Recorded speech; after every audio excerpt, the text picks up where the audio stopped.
So, me and Joel, the physio, have been talking about plans as to what next. So, obviously, my ankle, the type of ankle I've got and the mobility of it is restricting what I can do work-wise.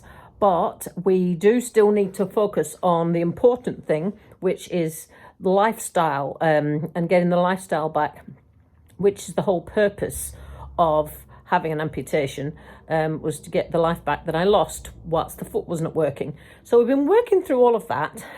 He thinks that a realistic goal is Challenge One Aquabike as a para next February.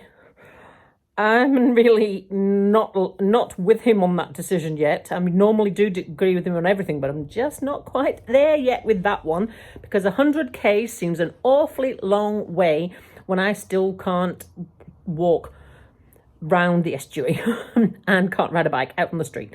So yes, me and him are differing on that part just now, but we'll see as time goes by. So now that the open water swimming season is finished, we need to go switch the focus now to biking.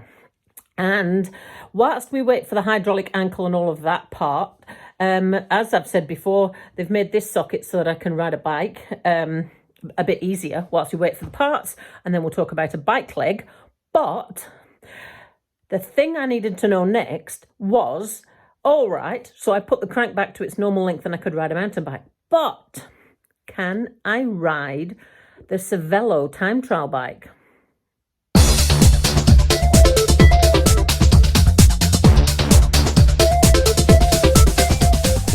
What do we think? Will the pedals go around? Yes, they do. And they go round on this as well.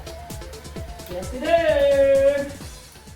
So, guess who I was straight on the phone to? Yes, the bike shop. My mate Simon at the bike shop, to get him to put the cassette back on the kicker for the Cervelo. So the bike, both the mountain bike's got its wheel back on, and I'm still going to go out on it first. But first, I need to figure out how to get on and off the bleeding thing without falling. We still think that the dropper post is a good idea, and that's the next thing I'm going to save up for. And it is a seat post that drops down at a push of a button that will help enable me to get on and get off without having to hop off the seat and step forward and the bit that was causing me the problem. I'm still foreseeing that I will have to use the mountain bike to begin with to ride with. It's still got the SPD pedals on it, so I can still clip into it, and the clips are fixed inside the shoe so I can walk. The problem next will be how to sort out the walking on a bike shoe with a cleat on it, because your feet are sort of at this angle. I can't do that on the prosthetic because the ankle doesn't bend, and so suddenly my socket's pushing into places it shouldn't be and I can't walk. Now, with a bike leg, you actually aren't supposed to walk, you're supposed to bike.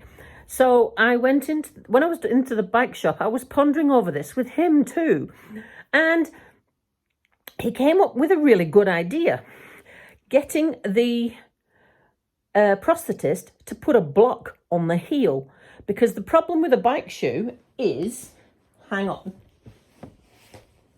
the problem with a bike shoe, and this is not a bike shoe, but the problem with a bike shoe is there's a clip here, so it means you can't stand flat, so you end up standing like this. But if we put a little block under the heel as well, then the shoe will be flat again and I'll be able to stand up.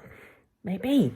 So Ryoji, look out, because that's my next little question for you, is whether you can stick a block under my bike shoe heel so I can, that flattens the shoe off whilst we work on the bike leg part. So yes, the Cervelo is back on the kicker, and I will be back on Zwift on the Cervelo and getting this leg working like a beast to get it strong again. Excited? Just a bit.